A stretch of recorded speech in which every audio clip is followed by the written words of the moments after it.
Tonight on CBC Vancouver News. And I never got a membership, and I never got a ballot. What I did, though, I will say, Christy Clark, we reached out to the Conservative Party, who told us, in fact, that your membership was cancelled. Former BC Premier Christy Clark faces questions about her ties to the federal Conservatives as she considers a run for the leadership of the federal Liberals. Plus, I think oftentimes that these populations, those who are at risk and marginalized, often do get a lot of finger pointing. as the BC Conservatives question the outcome of the provincial election, advocates worry about the potential impact on some voters. And noisy neighbors. They're very loud. Some sea lions are causing quite a stir on Bowen Island. Part of life. This is CBC Vancouver News.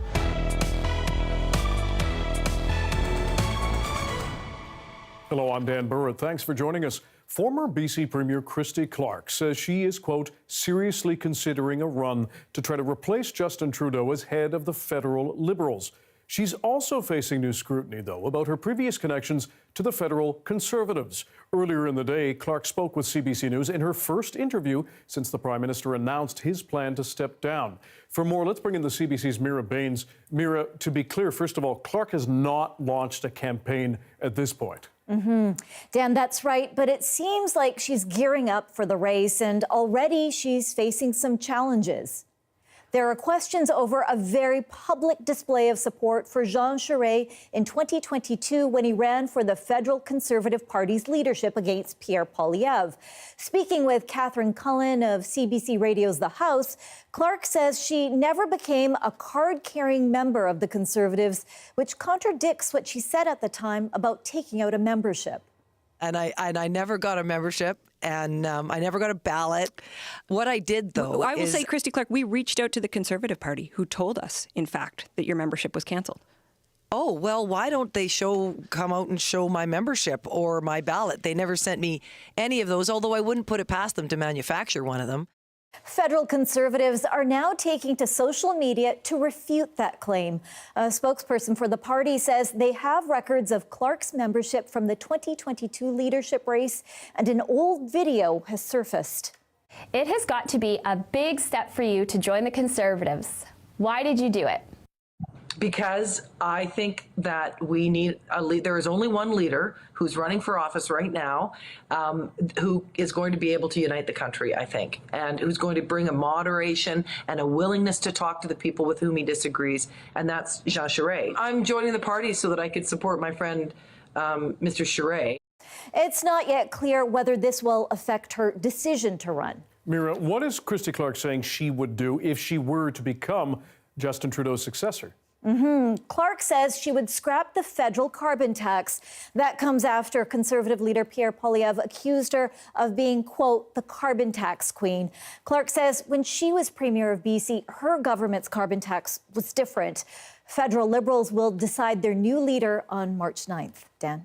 Mira Baines, thanks very much. And you can hear the full interview with Christy Clark on The House on Saturday morning at 9 a.m. on CBC Radio 1, and read more on this story on our website, cbc.ca/BC.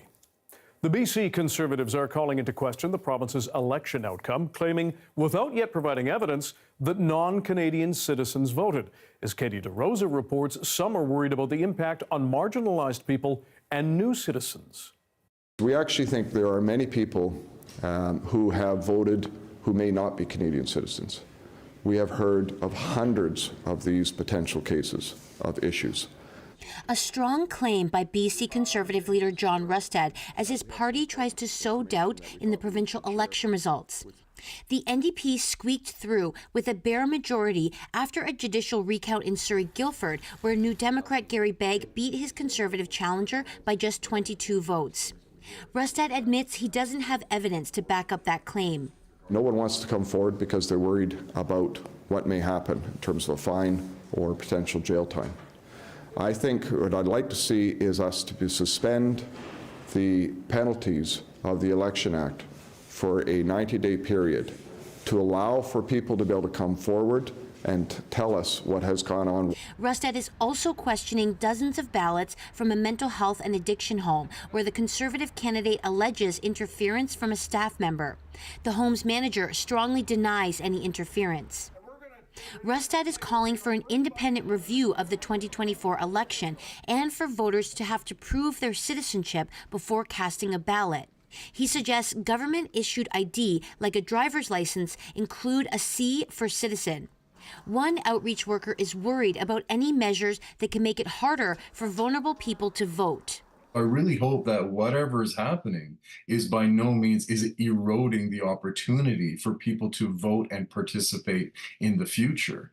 I think oftentimes that these populations, those who are at risk and marginalized, often do get a lot of finger pointing. One political scientist worries that finger pointing could be directed at new citizens. It may start to create an atmosphere of suspicion around anyone who doesn't, quote unquote, look like they belong here. There are no Canadian electoral rules that require voters to prove citizenship. Since 2008, British Columbians have been able to vote without ID if another voter vouches for them. Elections BC says there were just 2 cases in the 2020 election where non-citizens voted.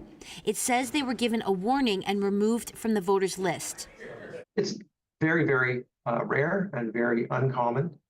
The agency says it will review the allegations before deciding to launch an investigation. Katie DeRosa, CBC News, Victoria. BC Transit has now bolstered a popular bus route between the Fraser Valley and Metro Vancouver.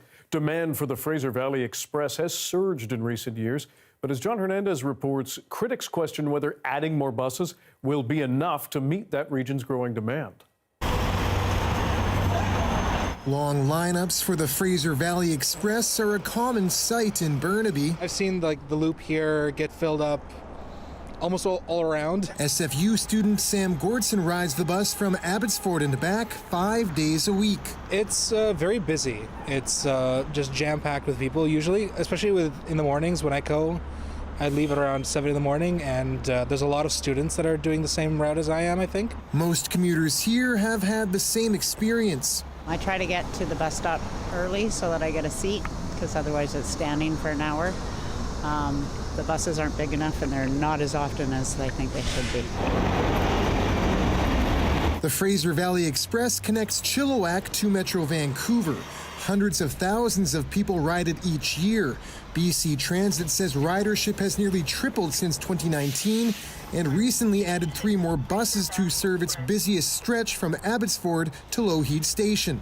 It's kind of a self-fulfilling prophecy. So as we make the route better, more people, it becomes more attractive to more people. But adding more capacity is only part of the equation. The buses are still subject to increasing congestion along the highways. Municipal leaders are counting on BC's Highway 1 widening project to ease the user experience. Having people in buses but still stuck in gridlock is not helpful. So we have negotiated a bus on shoulder lane. Still, critics say bus routes can only go so far. So the express bus is, I would hate to say it's an exercise of futility, but almost. Former Langley Mayor Rick Green has long advocated for a rail line to connect Metro Vancouver to Chilliwack, an effort supporters say would avoid the highway altogether and help serve the region's rapidly growing population. It is not interrupted by traffic. It's going to take a high volume of traffic off of Highway 1, which is what we're dealing with now. A big idea that could cost more than $1 billion. BC's premier has pledged to bring rail service to the Fraser Valley, but there's no timeline yet, which means for now, these busy buses will have to do. John Hernandez, CBC News, Abbotsford. A group representing family doctors in BC's East Kootenay has been denied a $45,000 funding request from the regional district. The group had hoped to use that money to attract more doctors to their region. As Corey Bullock reports, it comes as the area, the province, and the country face a shortage of physicians. How does a small community attract medical professionals when there's so much competition?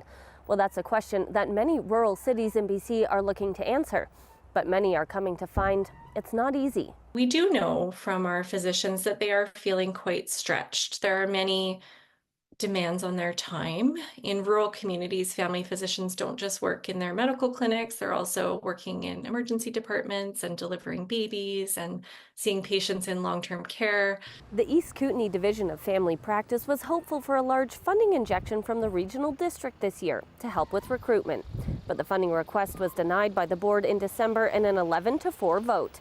And although the district has allocated funds to the group in the past, none of the requests have been so large. You know, given the pressure we feel on the taxation in our budget, this just wasn't really a good year for us to look at too many things that are outside of our key responsibilities. The district cited many reasons for not approving the request, including the current economic climate and the results of previous recruitment efforts. But most of all, you know, the responsibility for recruitment and retention of the medical staff in general, physicians, family physicians included, is the responsibility of Interior Health. In a statement to CBC News, Interior Health said that recruitment is a partnership and it appreciates any support that communities can provide to help bring new doctors to the region. Meanwhile, the Ministry of Health says it's aware of the challenges to attract doctors to rural communities and is making an effort to do so. Minister Josie Osborne says while there's still much work to do, the province has been hiring doctors, quote, faster than ever. According to the East Kootenay Division of Family Practices, there's about 26 vacancies here in the East Kootenay region, and about 10% of the local population is on the provincial waitlist for a doctor, although that number is likely underreported. According to the Ministry of Health, there are about 1,333 doctors practicing in the Interior Health region, but just 134 of them are here in the East Kootenay. It begs the question if local governments should become more involved to bring doctors in, like that of the community of Colwood on Vancouver Island, which recently opened its own city-run clinic. Municipal governments do have a role to play in being a partner in that process, but I think they're not the only ones. It's a conversation she's hopeful to continue to have, but for now, she says it's back to the drawing board. Corey Bullock, CBC News, Cranbrook.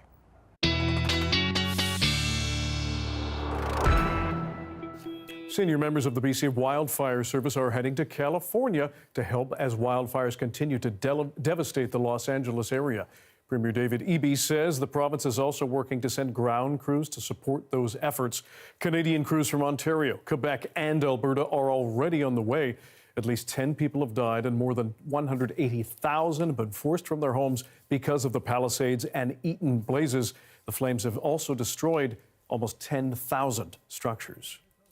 Darius Madavi joins us with a first look at the BC weather, but you've got some information about California. Yes, I just want to really quickly, I'll talk more about the weather conditions later in the show, but there's a lot of misinformation floating around about the availability of water to fight the fires. And I just want to highlight the fact that there is lots of water available. Almost all of the reservoirs in Southern California are at above average levels for this time of year. So there's no need to bring in water from other places or the ocean or Northern California. The water is there. It's just really challenging conditions to fight the fires. And again, we'll talk more about that later in the show. For now, let's talk a little bit about us here in BC. We've got a little bit of precipitation, some flurries continuing to move south throughout southern BC, but that's not going to last too much longer. Here on the south coast, we're dry, we're clear, maybe a few showers popping up in the valley, the Fraser Valley, as we get into the next 24 hours or so. But other than that, we're dry, lots of sunshine coming down, and yeah, nothing but mixed skies as we head into the weekend and really into next week. Okay, Darius, thanks very much. Thank you.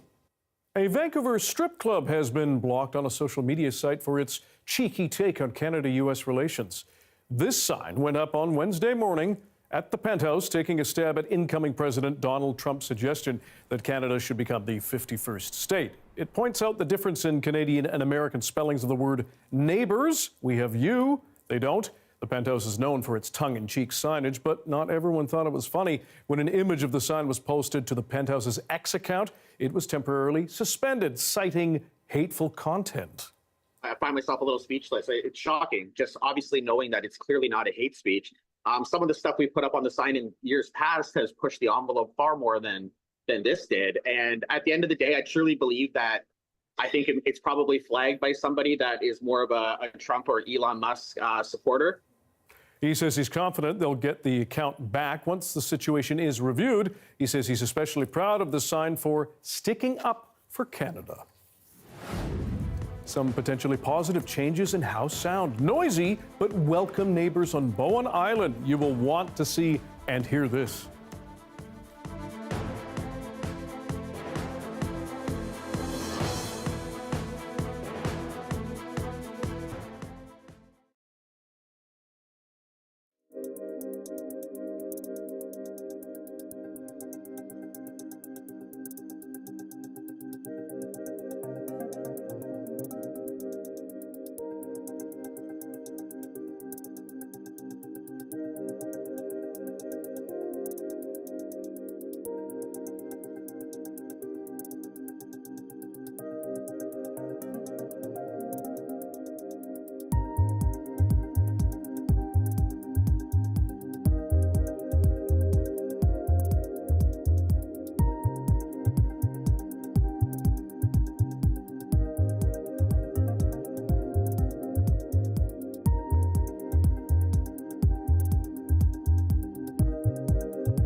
If you are in and around downtown Vancouver next weekend, get ready for demolition road closures. The city says it will start tearing down the historic and derelict Dunsmuir House starting January 17th.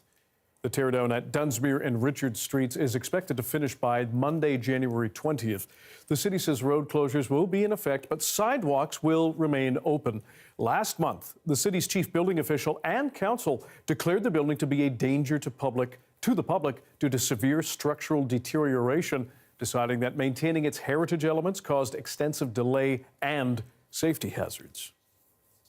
Sea lions on Bowen Island have proven to be some noisy neighbors, going so far as to interrupt some people's sleep with their famous barks. But as Shivani Joshi learned, their increased habitation is a good sign of an abundant marine ecosystem.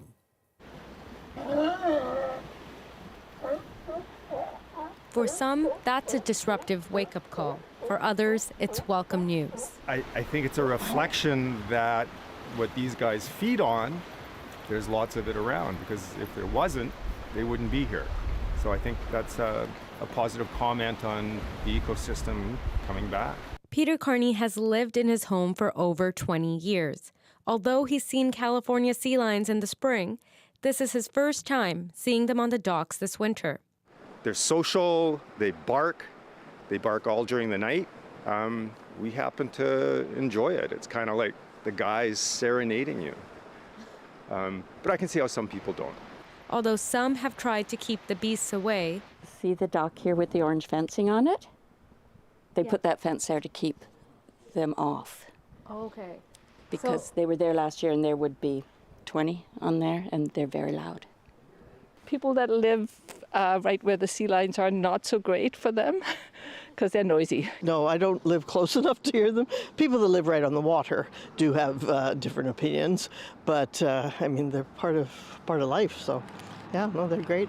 I talked to Bob Turner. He's a local filmmaker, former mayor, and a marine conservationist about the reason sea lions have started roosting in the area once again. So what does the return of all this kind of marine life indicate for, the island, but also just broadly?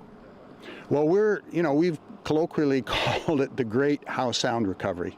It's really been a wonderful story over the last decade of essentially the industrial pollution being taken care of and the marine life coming back. And the herring are being part of that. And we all have seen sort of the humpback whales come back in. We've seen seal populations go up, and we've seen orcas show up. Sea lions are part of that.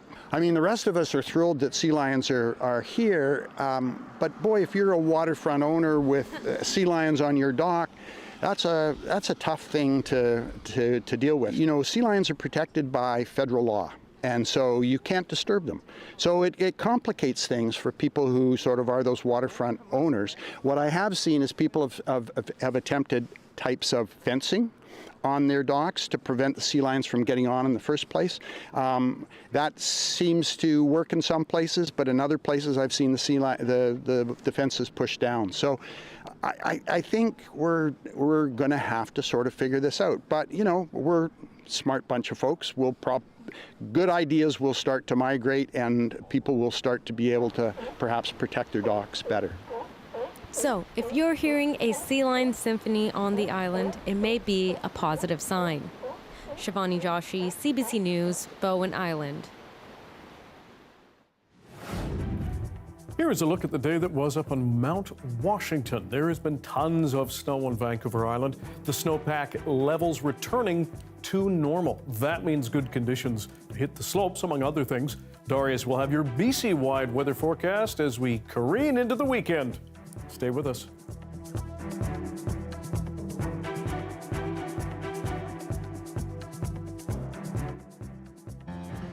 I'm Stephen Quinn, and I love living here in Vancouver, BC. It's a city with world-renowned beauty, but it's not all sunshine and rainbows. In our new daily podcast, This is Vancouver, we're exploring the diverse range of issues and stories in this city, the good, the bad, and everything in between, as told by the people who live it every day. Don't miss This is Vancouver, available wherever you get your podcasts, and I'll talk to you soon.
The most destructive fires in LA County history continue to burn.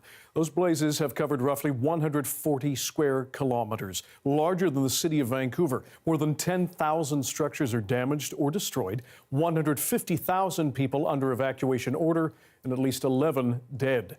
Lindsay Duncombe is in Altadena, where members of the National Guard have now been deployed. Crews are overwhelmed. On top of those giant fires burning in the Palisades and Pasadena, new ones keep popping up. This afternoon, north of downtown, is now multiple fires. Last night near Calabasas. If you weren't a homeowner, you shouldn't be anywhere out here. There's Period. so much anxiety. You just knew that it didn't feel right. Michael Ammons is checking on his house in Altadena. The other night, he saw a group of 7 men looking into the windows of deserted homes with flashlights. And I was like, okay, these gentlemen are up to no good. This isn't cool. We're going to post here. We're not going to let anybody in. Police have imposed a curfew in evacuated areas. Anybody caught looting or committing crimes in the affected areas will be arrested and prosecuted to the fullest extent of the law. There is comfort in community. Overnight, people started dropping off clothes and food in a parking lot across from the Rose Bowl football stadium. Valerie Busby is picking up diapers for her 3-week-old nephew. Her sister's home was destroyed. 10 people are staying in Busby's 2-bedroom home. It's devastating. It's devastating, but we're trying to support them as best as we can. Yeah, it's all made worse by this. Here, all of our phones are going off some type of alert. Several evacuation alerts went off in error across the city. Did you get that alarm, that alert on your phone? Yeah. The mistake, or was it? Yeah. I was scared. I was like, oh my God, is it time for? I was scared that it was coming below the freeway. By late morning, police dismantled the makeshift donation center because it blocked access to a staging area for firefighters. How stressful is this, having to move everything that everyone brought You here? don't even know, because we worked all morning to get organized because everything was everywhere. Lindsay Duncombe reporting tonight. Now, throughout the week, we've heard how powerful winds fueled those massive fires in and around LA. And as bad as these blazes have been, even more devastation is expected in the years ahead across the globe. Susan Ormiston explains. A smoky dawn reveals LA County's reckoning with deadly fire and changing climate. This is absolutely an unprecedented historic firestorm. And it was not out of nowhere.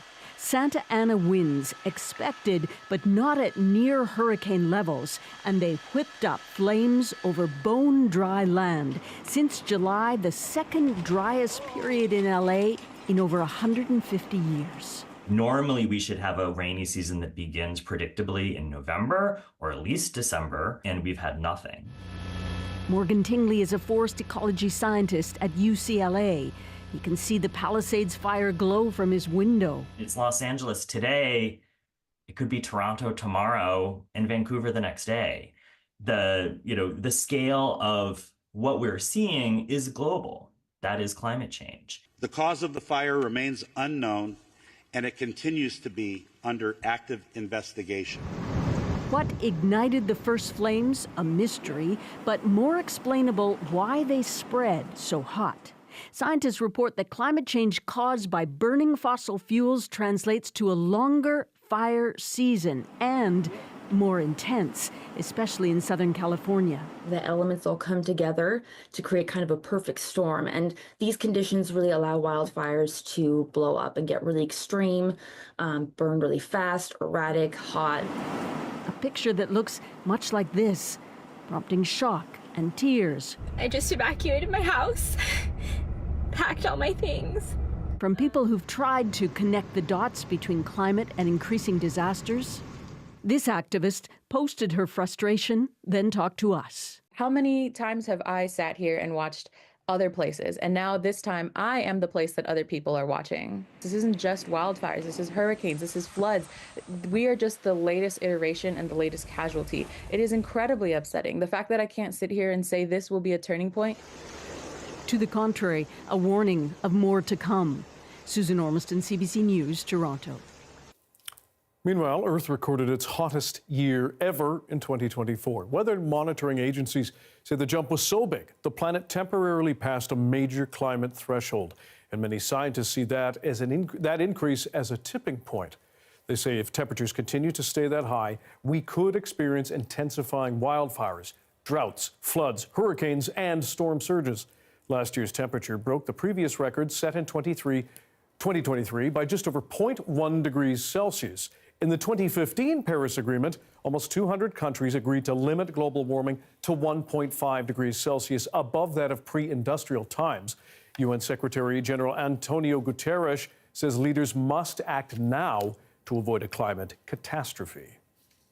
Darius Madavi here with our BC-wide weather forecast, but let's look at what's happening around LA. Yes, so we've got lots of smoke being picked up by these fires. It's expected to continue into tomorrow, but will light up as those winds also let up as we continue to get into tonight. They've already let up quite a bit. They will continue to do that into tomorrow morning, but then, as we'll see in a second, they're expected to pick up again. So here are satellite detections of some of the major fires over the last 48 hours. If we take a look at where those winds are coming from, you can see them expected to pick up right over this area. In purple here, that's winds over 80 kilometers per hour, and you can see them really going to be blowing over those fires as we get into tomorrow. Those winds expected to stay high then pretty much into early next week. It'll let off at times, but it's going to be another strong wind event coming as we get into the weekend. And you can see the fire weather is expected to become strong as those winds do pick up. Now, there's other factors here as well. We have the humidity, which is a little bit higher right now, but we're going to see that air dry out again as we get into the weekend. And unfortunately, not really any rain in sight. Going on 8 months now of no rain in the LA area, and that's not changing anytime soon. Now, let's come up to BC, where things are also not very exciting, to say the least. We've got some precipitation coming down in many areas tonight, but after we get through that, not really anything else. Dry conditions expected to take over across BC. We're going to see that precipitation, if anywhere, hit the northwest as we get into early next week. But for now, here, those flurries tapering off in the southeast and the interior. And then we get into Saturday, a lot drier. The northwest getting a little bit. As we get into Sunday, dry pretty much across the province. No snow, no rain expected on Sunday. As we get into Monday, that next system rolls in, but really just staying confined to the north coast and the northwest. Everyone else, again, staying pretty dry. Temperature is going to remain higher than normal pretty much across BC over the next few days. Normal, for instance, in Prince George is sub-zero is our high right now, where we've been above that for quite a while. And we're going to remain pretty much above that for a little bit longer. Across BC, temperatures really anywhere from 5 to 10 degrees above normal in many places. So be ready for that. Here in Vancouver, things are much more close to normal. 6 is a normal high here, and that's what we're going to be seeing over the next week or so, which we'll see in a second. For now, look at these conditions. Lots of sunshine across the board. Again, a little bit of tapering precipitation down in the southeast, but up in the north, again, above normal temperatures, calm conditions, and a little bit of precipitation, especially in the northwest. Here, very consistent forecast, lots of mixed skies, some foggy mornings coming up, potentially disruptively foggy, but overall not a bad forecast, Dan. Okay, Doris, thanks very much. Thank you. U.S. President-elect Donald Trump was formally sentenced today in the case involving his hush money payments to a former porn star. The only lawful sentence that permits entry of a judgment of conviction without encroaching upon the highest office in the land is an unconditional discharge. That decision means Trump will not face any punishment at all, but it does not erase the jury's verdict last May of guilty on 34 counts of falsifying business records. It means the incoming president, who appeared at the sentencing via video link, will become the first president ever to take office as a convicted felon. He's not allowed to own a gun and must turn over a DNA sample. Now that the sentencing is complete, he can and says he will appeal the verdict. The verdict is expected soon in a shocking case in India that triggered nationwide calls for new laws to protect medical staff. A young doctor was attacked and killed last August while working at a hospital in Calcutta. And the trial of the main suspect has just ended. The CBC South Asia correspondent Salima Shivji has the details. We deserve justice! She deserves justice! The rallies are not as frequent, but the fury remains in Calcutta. 150 days after a trainee doctor was raped and murdered while at work. A brutal crime that horrified India. Many gathered here feel it's their duty to keep calling for justice. Women, not only in India, but in whole world, we are not safe. At the hospital where the 31-year-old doctor worked, a shrine in her memory.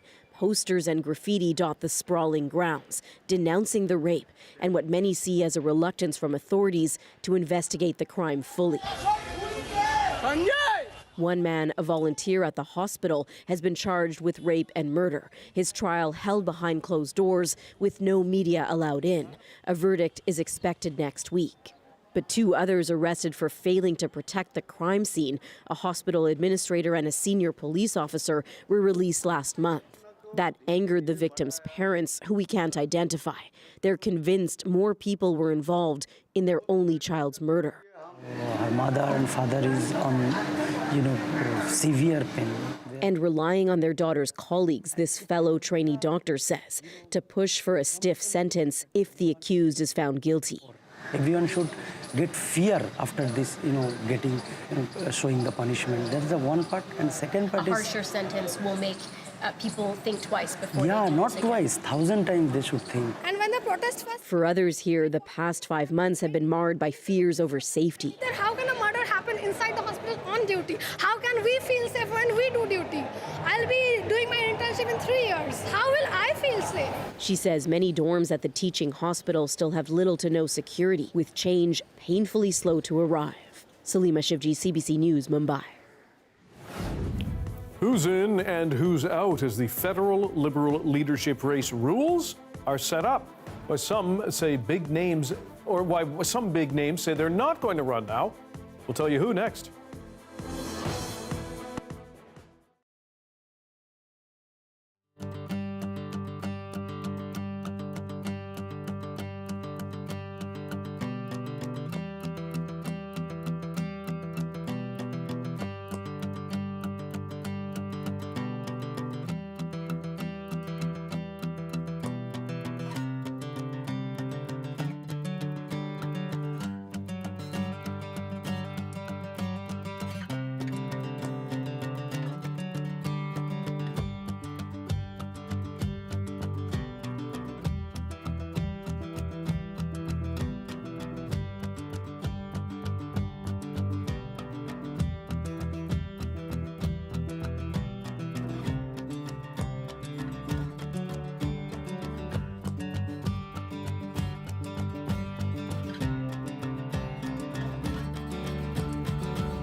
Business groups here in BC are calling on the new federal finance minister to reverse changes to the capital gains tax. Some Canadians have been forced to pay it at a higher rate since the legislation was tabled last year, even though it never passed through Parliament before it was prorogued.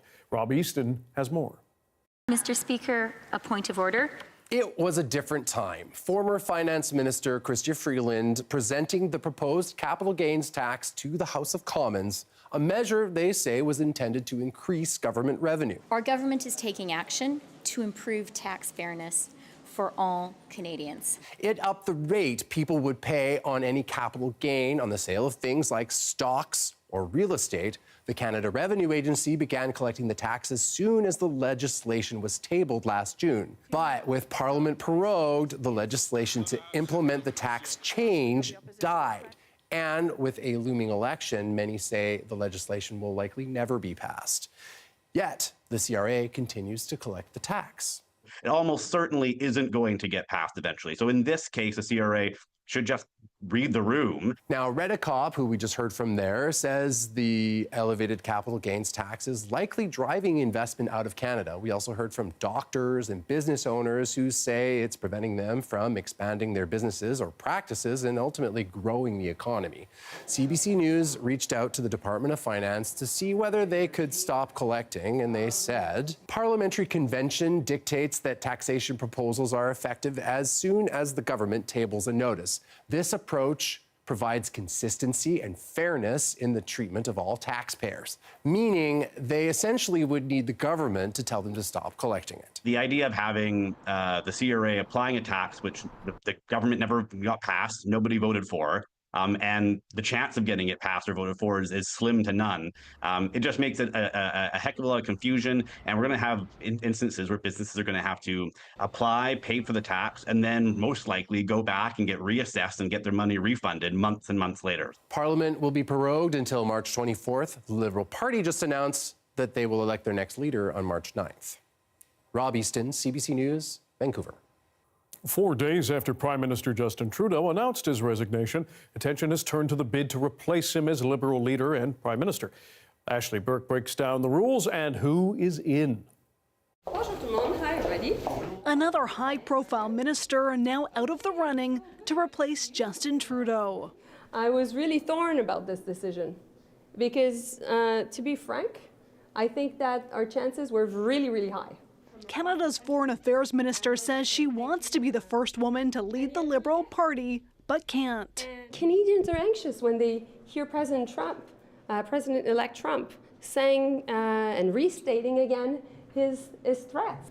So I decided to put my country first, and I decided to do my job. That's why another minister who's now facing calls to reconsider already bowed out too. I will be solely focused on the real economic threat. As for those entering the race, a source says former Bank of Canada Governor Mark Carney is expected to launch his campaign next week. And BC's former Premier Christy Clark told CBC's The House she's considering it too, but wishes there was more time. We're looking at the rules now before I make a final decision, but I think, we can make this work in the timeline that we've got. Last night, the Liberal Party released a video setting the date and rules for the race to become the next leader. The entrance fee for candidates is $350,000, and registered Liberals voting are now limited to Canadian citizens and permanent residents, a change made to address concerns about foreign interference. I am very confident in the processes and assurances that have been given to me, that process will be one that ensures that only people who should be voting and people who we would want to see participating in a Canadian democratic process will be participating in that process. Two relatively unknown candidates have already said they're running. Others who want the job have to declare it within the next 2 weeks. Ashley Burke, CBC News, Ottawa. Cases of Norovirus are on the rise with an outbreak of at least 190 infections at the University of Guelph. It can be a nasty bug that for some is quite dangerous. Jennifer Yoon has what you need to know to stay safe. New classes, new friends, and a nasty bout of vomiting and diarrhea. It's been a miserable start to the semester at the University of Guelph, suspected to be part of a norovirus outbreak. I just started throwing up and I had to go to the toilet multiple times. It was really bad. Do they include samples from this week? Now there's a furious race to contain the virus, which can spread like wildfire in the winter when people are in crowded settings. We do have our staff and residents who are actively working on enhanced cleaning protocols. So what that means is additional cleaning of washrooms and common areas. In Canada, cases are on the rise in several provinces, including BC, Alberta, Saskatchewan, Ontario, and Nova Scotia. Across the United States, there's a surge, a record number of norovirus outbreaks across the country, 91 as of December. That's more than double the year before. Norovirus spreads through contaminated food and surfaces. A small amount of the virus can cause full-blown illness, and it's resilient. The virus can survive in the environment, on walls, on carpet, things like that for long periods of time. Once infected, most experience 24 to 48 hours of symptoms like vomiting, diarrhea, and stomach cramps. And there's no real treatment. All you can do is try to stay hydrated. Daycares, cruise ships, and long-term care homes are also susceptible to outbreaks. And for the most vulnerable among us, it can be life-threatening. For some of the extremes of the population, the very young or the very old, or people who are under therapy with different types of immunosuppression, it can be a more severe condition. Alcohol-based hand sanitizers don't kill the virus. The best way to avoid the infection, washing your hands with soap and water. Jennifer Yoon, CBC News, Montreal.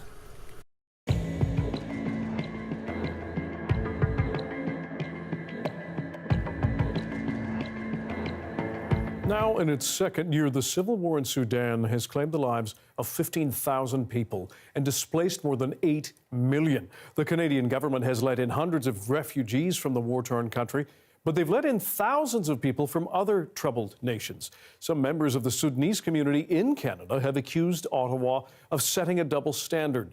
David Common reports on this as part of CBC's Welcome to Canada series, which explores the views and experiences of immigrants.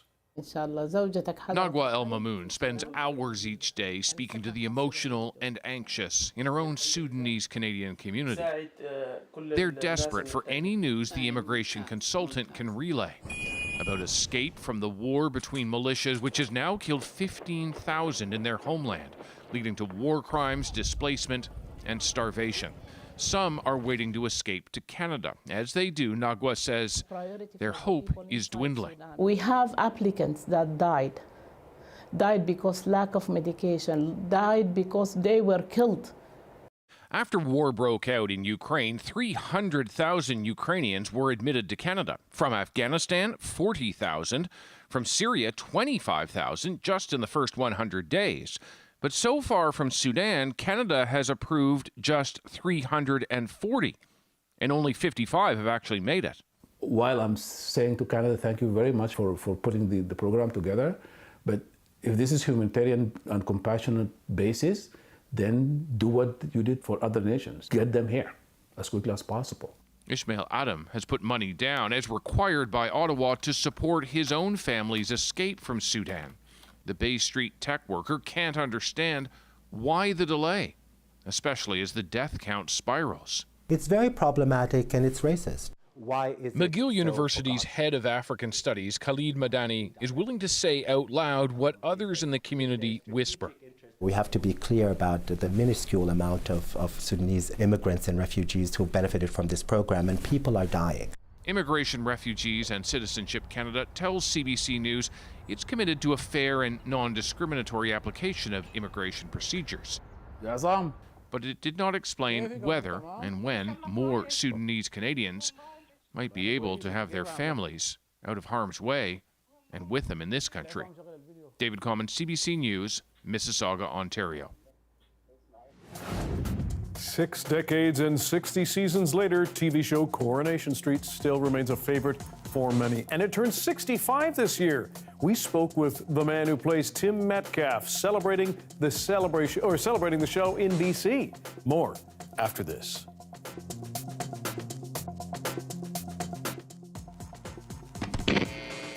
This holiday season, give the gift of live local music. Road to the Junos tickets are available now. Head to cbc.ca/Junos and get yours before they're all gone.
It is a big anniversary for one of Britain's greatest exports. Coronation Street, the timeless TV soap opera, turns 65 this year and is now in its 60th season. To celebrate, actor Joe Datine, who plays Tim Metcalf on Corrie, is bringing his tour, Tim Talks, to BC. He'll be in Victoria on January 11th and in Vancouver January 12th. The early edition caught up with him earlier in the day about his character and his experience on Corrie. Have a listen. What is it like for an actor to join a show like Coronation Street?